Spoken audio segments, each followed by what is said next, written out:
So I'm out checking out the new beehive, and this is Greg, our beekeeper. He captured a new swarm and he brought a new hive, which is back here, behind the trees, behind the fence.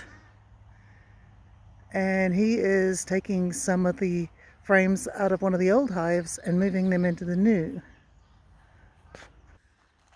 So Greg is feeding the bees and he's just giving them some sugar.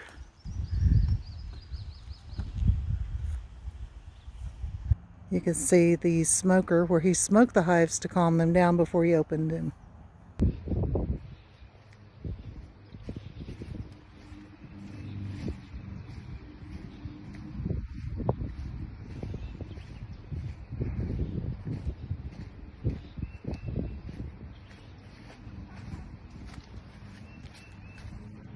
Oi!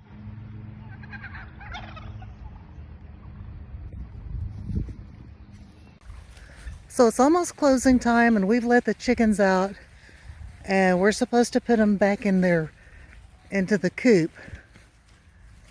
Okay, I think he's ready to go in. So we'll see how this goes.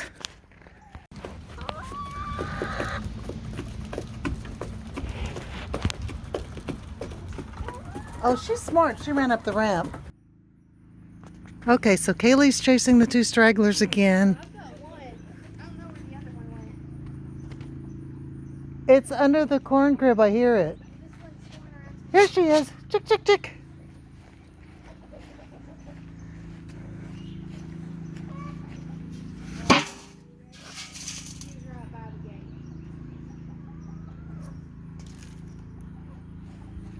She went in. Hi guys, I'm Kaylee and I'm going to do some research today, so let's go up to the attic and see what I can find. Let's see. I think today I'm going to read about Cherokee women. One of the things we've been working on recently as part of our fiber arts program is getting this loom in working order. It was purchased a couple of years ago and we didn't realize that it had a few problems. And once we got to working on it, we realized that it is probably homemade. It's from the 1800s and it's made up out of parts of about 3 looms. So this was the problem area. You can see where the cords are tied up. And that's what makes the harnesses move. And that's what makes it possible to weave a pattern. And you can see here we have a twill pattern started. So my friend Kathy came and helped us. She's a very experienced loom weaver. She came out and spent about 3 days working on this loom to get it into working order. So we're going to share a few clips of us working on it. 4, 5, 6. Aha! Oh!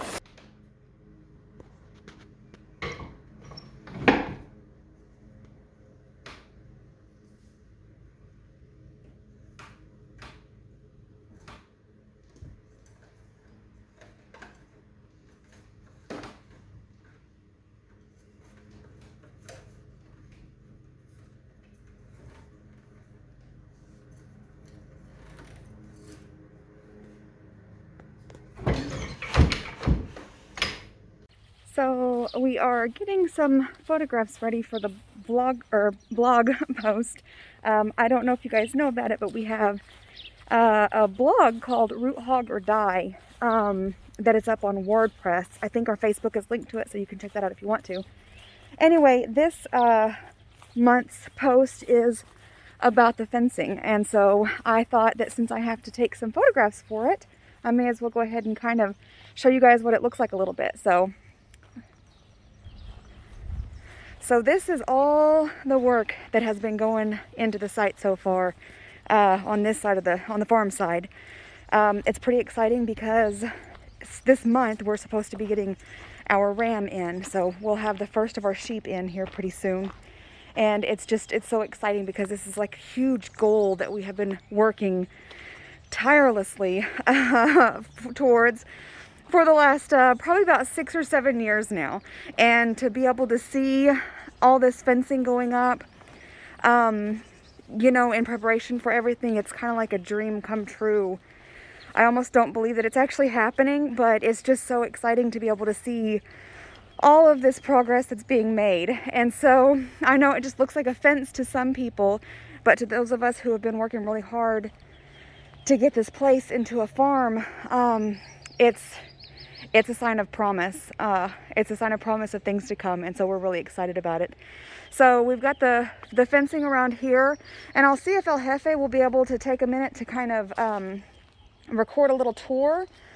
As of right now, from what the last time we were able to sit down and talk about our plans and everything, and of course they change as we go through it, and we realize that something as we're building will work a little bit better in one place than another.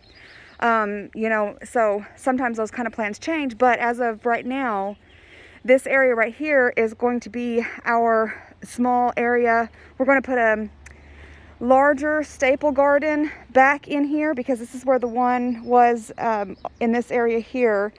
If you visited here before, we had a large garden here, and that's going to be for our staple crops. You know, they had several gardens. Their kitchen garden was probably about 1 acre in size, and of course we don't have enough room for that over here on this side of the property. And so what we've done is we've just broken it up into a couple of areas.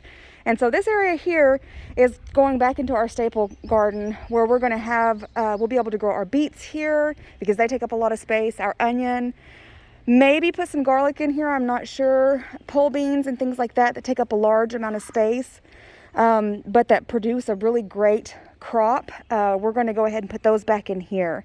And then of course we have our corn crib where we store our corn at. And then of course we have our chicken coop here, and then the cabin over here. And then we're going to walk around this way. I did not bring my EpiPen, so I'm not going to go towards the bees. We're going to come over here instead. We'll go around the chicken coop. And oh, and there's our new wagon that we got, or new to us anyway.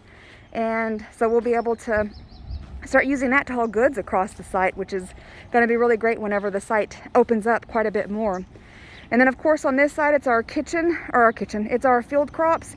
This is where we plant our sorghum, and it's where we plant our corn, pumpkins. They all go here. And of course we've got some hay and things like that breaking down. We want to till a bunch of stuff into the soil. We've been doing a lot of soil amending, and so we were able to plow up a little bit while we had the horses out here last month. And we have our fence here to hopefully keep the deer from messing with it as much. I'm hoping that the dog that we get with the sheep are going to keep the deer away a little bit more, but there's no telling. In any case, we'll have, of course, squirrel wars going on again like we have every year. But we see all of this fencing has gone up, and you can see, I mean, it looks amazing to be able to see all of this. And then so we were able to, like I say, get a bunch of or half of the cornfield done. And so we'll be planting here pretty soon. Generally, we plant around the 1st of May. As of right now, since we're so short-staffed, it's really difficult. Like the fencing and everything that you see, that's done entirely by El Jefe. He's had a little bit of help with, you know, the rail fencing, the board fencing and things like that, but for the most part, because we're under a deadline for this grant to get it taken care of, and you have to have fencing before you can have the sheep, he's had to take on a lot of this on his own, and he's done a fantastic job of it.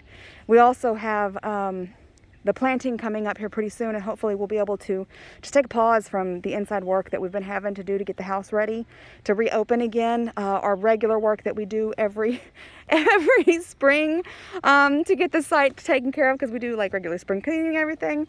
And so we're hoping to be able to take a break from that for a minute and get out here and get our hands dirty and get back to doing what we were once able to do, so visitors can kind of have a little bit more to see. And so we're really excited about all the changes and things that are happening out here. And so that's a little tour of the area here, so you guys can kind of get an idea of what's going on, and what we have planned. And of course, you see the mound of dirt over here. That's where they put the fiber optics in. I don't know how many of you have heard us, you know, lamenting the lack of internet. The state was able to get us on with Lake Region's fiber optics. And so now we have blazing fast internet, and I can upload all the videos I want, which is really exciting for us out here.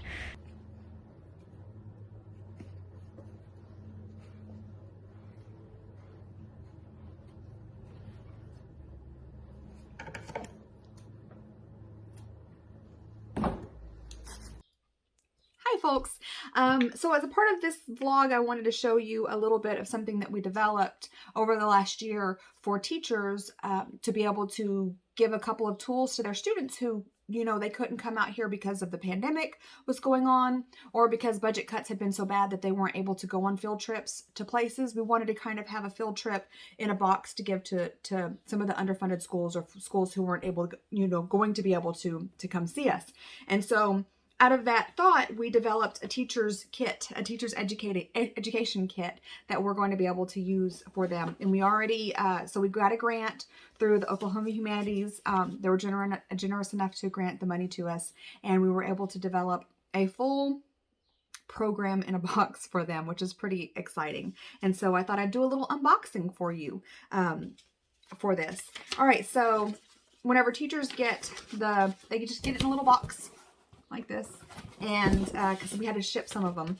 And so teachers will get a little welcome letter that kind of gives them a little bit of information on what's included in the box and what they can expect from it, where instructions they can get for, you know, the different kind of aspects of it. They each also get a teacher's membership to the site for the academic year of 2021-2022, and that grants the teacher free admission to the site, regular admission to the site. And it also kind of gives her access to like this little card that shows some stuff. And I've got the thing flipped. I'll try to figure out how to change it in editing, but I'm not that savvy just yet. But it gives them free admission, regular admission to the site for the academic year, access to the Facebook group, discounts and early access to other educator kits like this, should we come out with them, discounts for their student membership, Teachers Institutes, if we're able to do those during the academic year, and all of that. So they get access to quite a bit of stuff for that. And then we also have a little paper that tells them what's in the kit. And so some of the other stuff that they have in here are, since we do fiber arts programming out here and some of the kids who show up, they get to see that, we've created some of these little looms that they can use to be able to have their children learn how to make like bookmarks and things like that, so that they can learn how to do that. And so these are the little loom kits that they have set up, and we've already got it pre-measured out for them. And then we have instructions as well on flash drives. We have a flash drive included in here that gives them a lot more information. And so they have the loom, the instructions for how to use it, and a little bit of history about what they used it for at the time.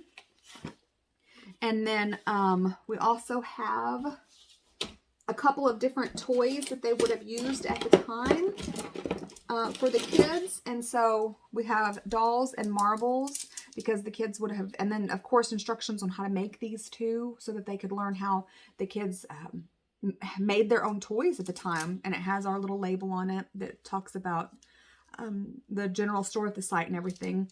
And then a set of marbles in our little Hunter's Home Fox bag. So, and then instructions on games that they can play, you know, with marbles. And so a couple of different marbles games that they can play. And so the kids can learn how to, you know, different pastimes that were interesting to children of the 19th century. What else do we have here? We have a couple of things also, little blasts from the past with our past logo, Hunter's Home. our Hunter's home, George and Merle home. And so some things in here that we used to sell in our gift shop, but of course we don't anymore because we're not Hunter's, or we're not George Merle home. And then we also have a little bit of history on that so that the teachers can kind of show their kids what life was kind of like for people of the wealthier set back then, because, you know, they had their plantation mansions and their homes and their manors and things like that had names. And so part of that accurate teaching of history is to accurately teach, you know, these names and everything, and to show that calling the place the George Merle home was a little bit of a misrepresentation or a misnomer, because it wasn't his plantation. It was Minerva's, and she was the Cherokee woman at the time. And then we gave them each a little water bottle that they can refill. And then the purple peas that we sell here in our little Hunter's Home Fox logo, whatchamacallit. And then we gave them drop spindles with yarn that they can, or wool, so that they, along with instructions, things like that, so they can learn how people